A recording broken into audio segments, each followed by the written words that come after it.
Welcome back to Ashton Gate. It feels so good saying that with fans here. Another opportunity, and he's onside, and it's two for Bristol City, and this time, and it's in! An early goal for Bristol City, and Andy Vyman is back! And it goes clear header for Bristol City, and they are level! And it's a first goal for Andy King for his boyhood club. Good afternoon and a very warm welcome to Robins TV. The curtain closes on another championship season this afternoon. Can Bristol City continue to finish on a high today with a trip to the John Smith Stadium to face playoff contenders Huddersfield Town? A record win and a dismantling of Hull City last weekend showed the steps Nigel Pearson's side are making. But as he suggested during the last Robins Uncut this week, this is about building into next season now. Women's Youth Development Manager James Thomas will be joining us later on, but he will be assessing the fact that the Terriers at the moment are flying. Unbeaten in 3, they've remarkably only lost twice since November. Carlos Corberan's side have their eyes set, I should say, on an improbable return to the Premier League. Playoff success is all about form. 14 of the last 26 finals have been won by the side in the best form leading into the campaign. This includes all of the last finals. Fulham twice, of course, Villa, and then Brentford last year. We're going to have team news for you shortly, but first of all, we're going to hear from a man that has been very impressive in recent weeks. And we asked him what it'd be like going away with his Bristol City colleagues on holiday once the season has finished. Here's Robbie Cundy.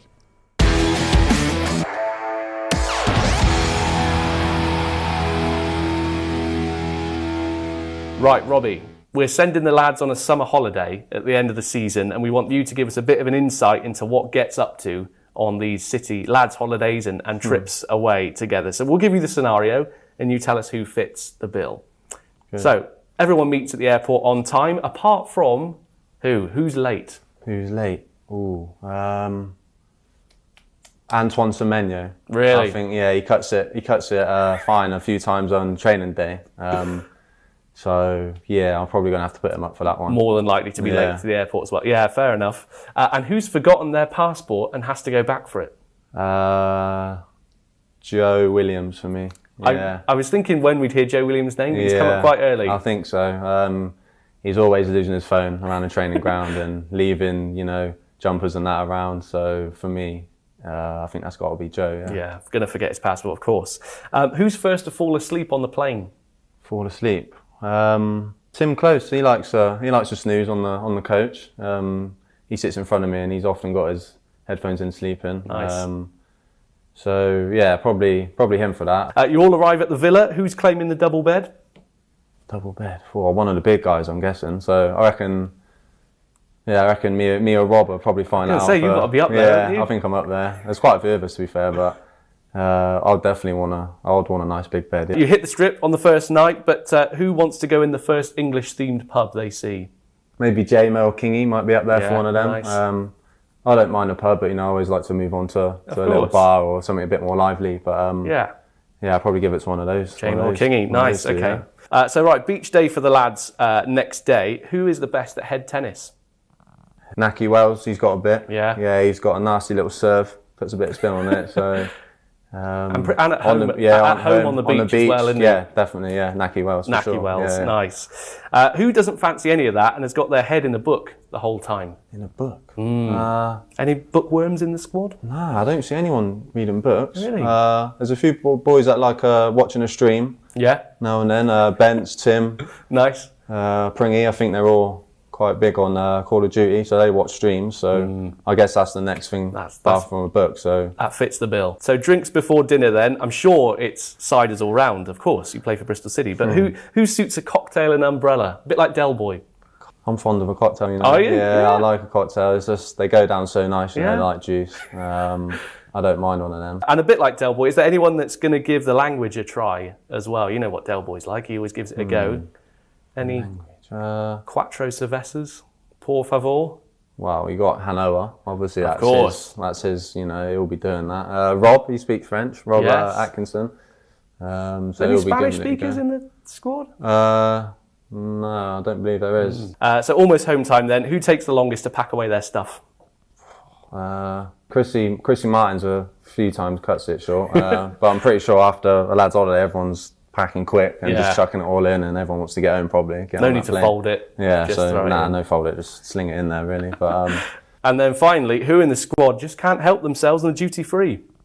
Duty free. Who loves is it a bargain? I suppose in the duty free. Yeah, I mean, everyone would probably have a little dabble in the duty free. I always do. Who needs a giant Toblerone? But you always grab. Oh yeah, it'd be rude not to, wouldn't it? Take one of them home. A nice present for someone as well. So yeah, I'll play. Everyone will have a little go on that probably. Nice. Yeah, for sure.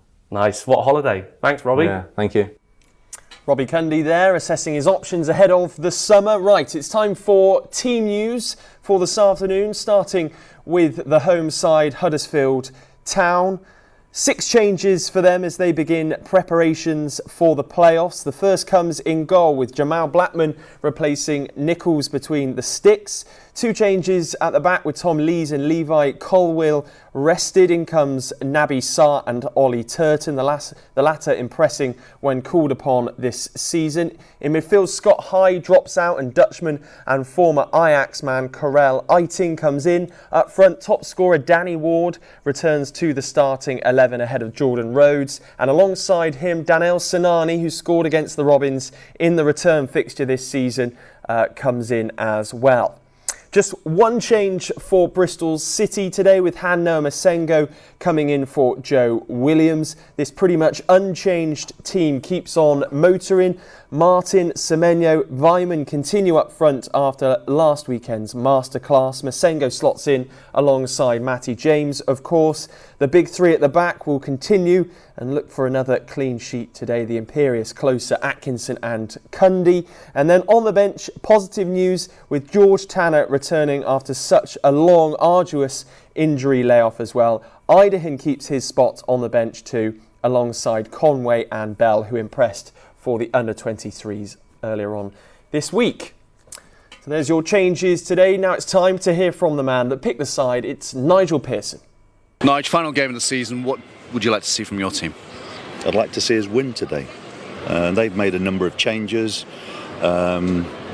We've just got one change to the team because we decided to rest Joe. I think that's the best decision for him today, just to make sure that he can go into the close season with more positive things to look forward to. The midfield has been pretty influential over the last few weeks. You put Hanno Masenga in today, and I presume you want him to kind of carry on in controlling that midfield like they have done.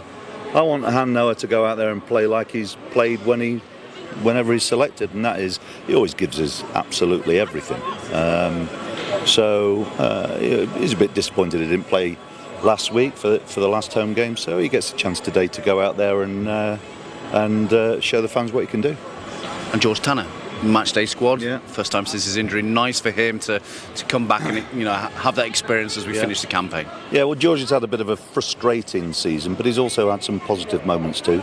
Another player who's broken into a championship side. It's his first experience at this level, so don't underestimate the added pressures both physically and technically at this level. So I think he's had a positive first season with us, albeit with a couple of injuries, but good to get him back on the bench today. And no Eamon Benaris? No, Eamon unfortunately ruptured his ACL in training on Thursday. It's one of these innocuous, nobody else around, a real blow for the lad.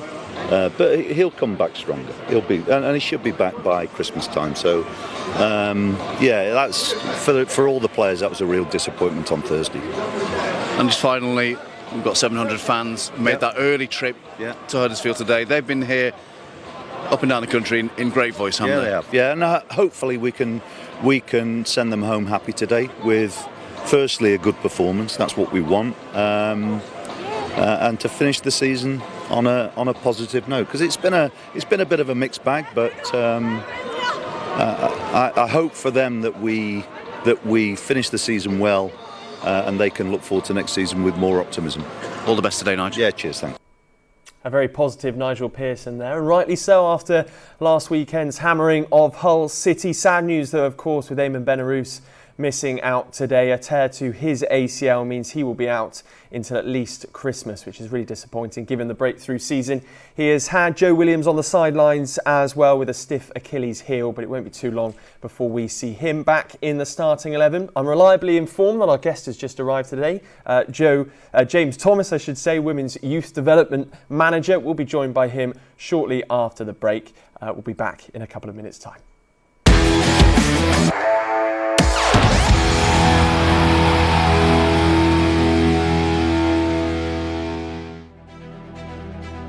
It's more than a game.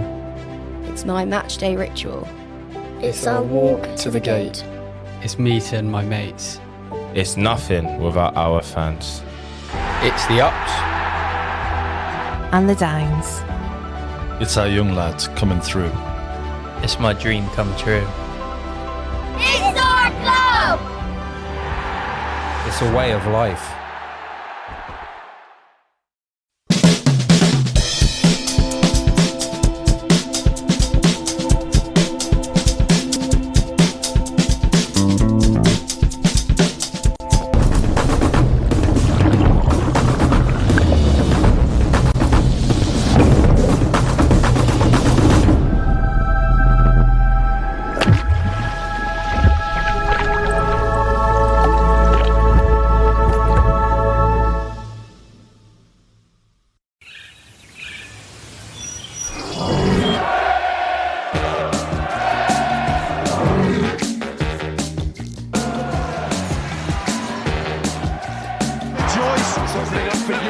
It's all about Randall. It's brilliant.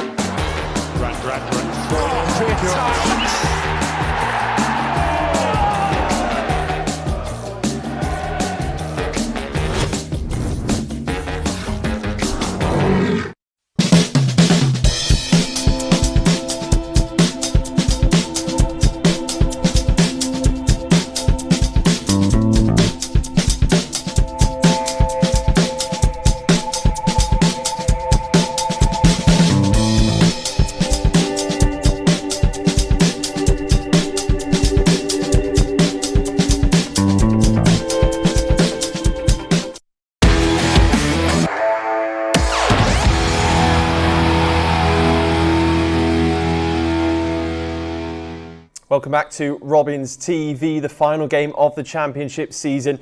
Bristol City travelling to Huddersfield Town. We'll be hearing from our guest James shortly. But last week it was the end of season awards. There were 6 winners in total, and here's what happened. If Tanner can find him, to Semenyo it goes. Now Alex Scott, and he's found the nets, and Bristol City are up and running.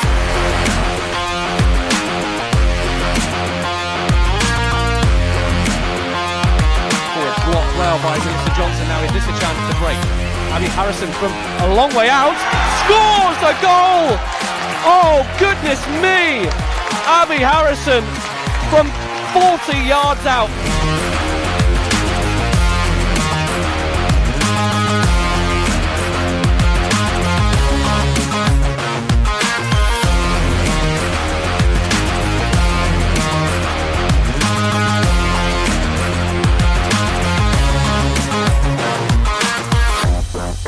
Still in play. Wells has it, chests it down. Martin looking for his hat-trick. Finds Vyman, is he onside? Goes for the lob. Oh, goodness me. Andy Vyman, take a bow. And it's Andy Vyman, hits double figures for the season. Antoine uses his pace and acceleration. Can Andy Vyman finish it? Yes! It's Derby delight again for Andy Vyman. Bristol City have the 2-goal cushion.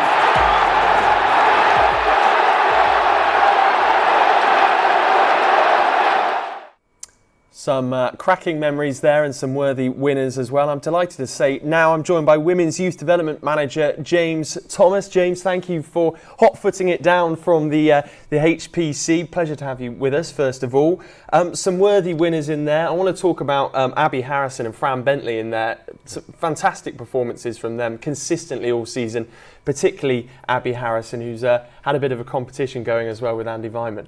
Yeah, absolutely. You know, they both really set the standards for us as a women's club, and it's great to see the accolades and the recognition being shared with the men's team as well. So no, really promising and great to see. And how has the week been up with the women's side? Of course, it's not been the end of the season necessarily that you wanted, with promotion as well, but the building blocks, rather like the men's team, are there ahead of next year. Yeah, absolutely, and you know, it's really exciting. As you said, we've just been at HPC this morning, and it's all about building and how we go one step further, you know, for next season. So it's really exciting time to be around. But already the building has begun. And how does the summer look for you as staff members? Do you get much sort of rest between now and next season, or is it now about you guys, I guess, coming together, really assessing your plans, the players you potentially want to bring into the first team from the youth setup as well?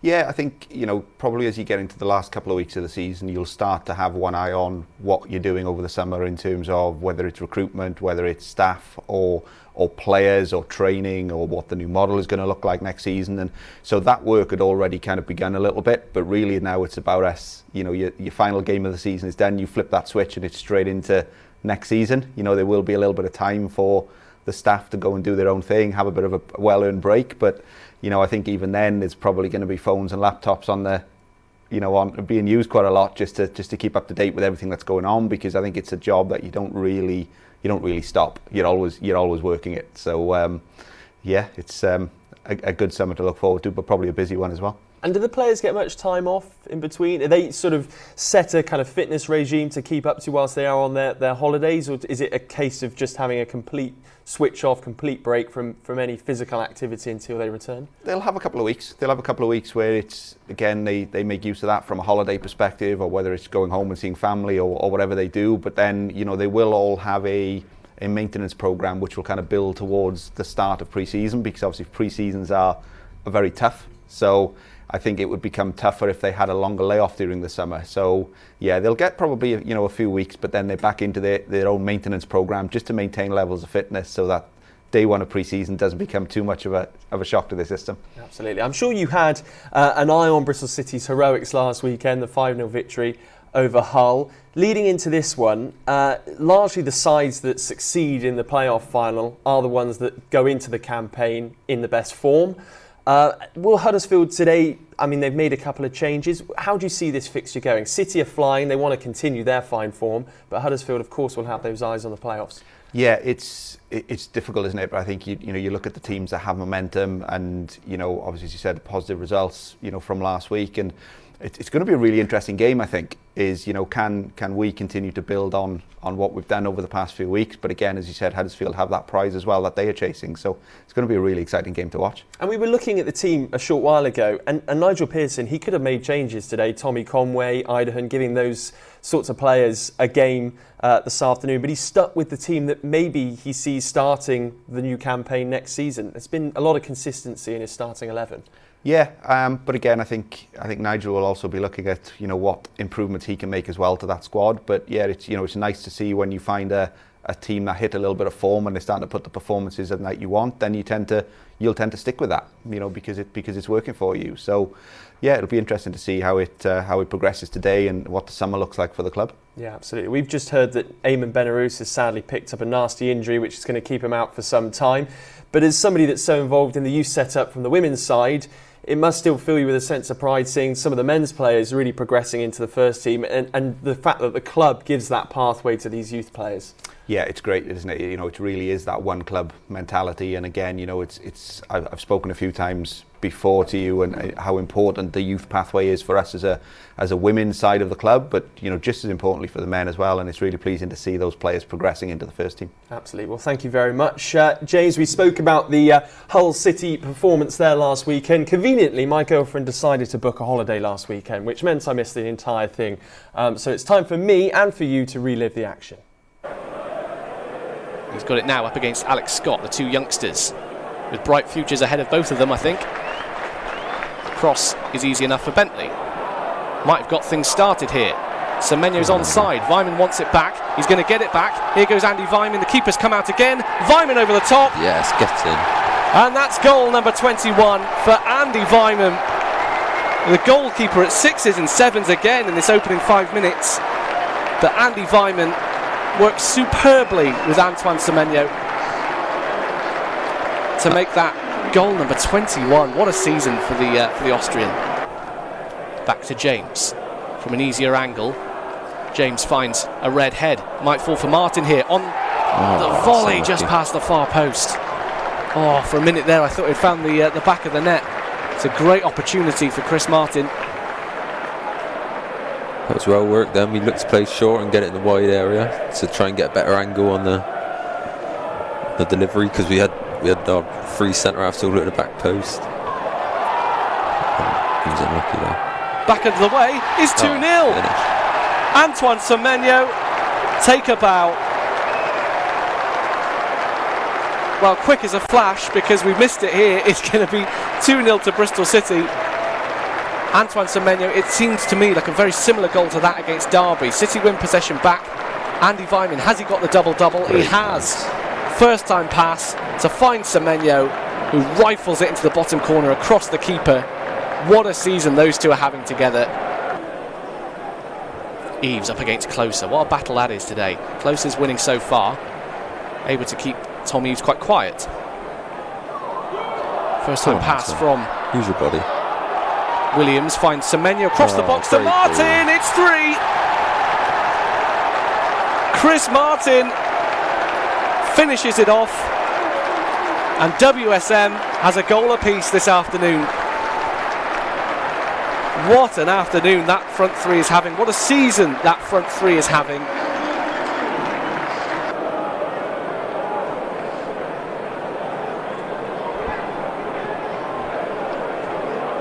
Come on, Chris. Martin putting pressure on the defence here. Martin could be in on goal. He snatched it away against McLaughlin. Martin! Good finish. That's 4-0. Just waiting for the keeper. Keeper's gone early. Just slotted it round him. A hug for Andy Weimann. There's easy chance in the section 82 area of the ground. McLaughlin gets caught on his heels and Martin nicks it off his toe. It's not like him to come in on his right foot. It's a good header from Tim Close. Ball still in play. Wells has it. Chests it down. Martin looking for his hat-trick. Finds Weimann. Is he onside? Goes for the lob. Oh, goodness me. Andy Weimann, take a bow. Great finish. Oh, talk about your Peter Schmeichels. What about your Eric Cantonars? It's Cantona-esque from Andy Weimann. Lobs the keeper and stands to let the South Stand applaud him. It's glorious from Andy Weimann. Good control from Naki. Great first touch from Chris Martin. Look at this. Wow. Great finish. Some very impressive goals there. I think it's 70 goal involvements now between that front three, both assists and goals. They've been in fine form and have arguably carried Bristol City through a lot of sort of the low moments this season. Yes, incredible form, isn't it? And I think last week where they were scoring and assisting each other as well. So it shows they're really playing on confidence, and hopefully that continues today as well. And I think ultimately, if everybody reflects on this season, it has been disappointing for Bristol City. They've not picked up as many wins as they'd like. I think towards the end of the season, we've seen the form that they can produce. But Huddersfield finished a place below City last season. It just shows what a good summer of recruitment potentially, momentum as well can do for you. Of course, I think they've only lost 2 games since November. So there's reason to be optimistic for Bristol City heading into next season. Yeah, absolutely. I think everybody will be looking forward to it. And as I said, the summer is going to be really important in terms of how you set down the groundwork for what that coming season is going to look like. Absolutely. And how do we keep the focus today as well? Because, of course, players, they know arguably we're not necessarily playing for anything other than pride at this point. Coaching staff looking on there. Chris Martin warming up as as well. We're not playing for anything other than pride. Will the players have one eye on their sort of holidays after the campaign finishes? I noticed Nigel Pearson said in an interview this week that the players are building to next season. But is it hard to keep the focus on a game like today? I think maybe with some it can be, but I think it's really important that players and the right players will have that pride, as you said, in terms of their own performance, and that there's still a game to play, there's still work to be done, and you know, the season hasn't finished yet. You know, think about the beach or the holidays, you know, tomorrow or the day after, but you know, right now you've got a game to go out and try and win, and I think the majority of players will have that mentality of going out and trying to prove, you know, they're worthy of that place for next season. So some of those will have, you know, big aspirations, and they will have things that they need to play for today. Absolutely. Thank you, James. We'll get ready for commentary now, but it's at this point that we say goodbye to those of you that are watching Robins TV on a free pre-match stream or on Facebook and YouTube.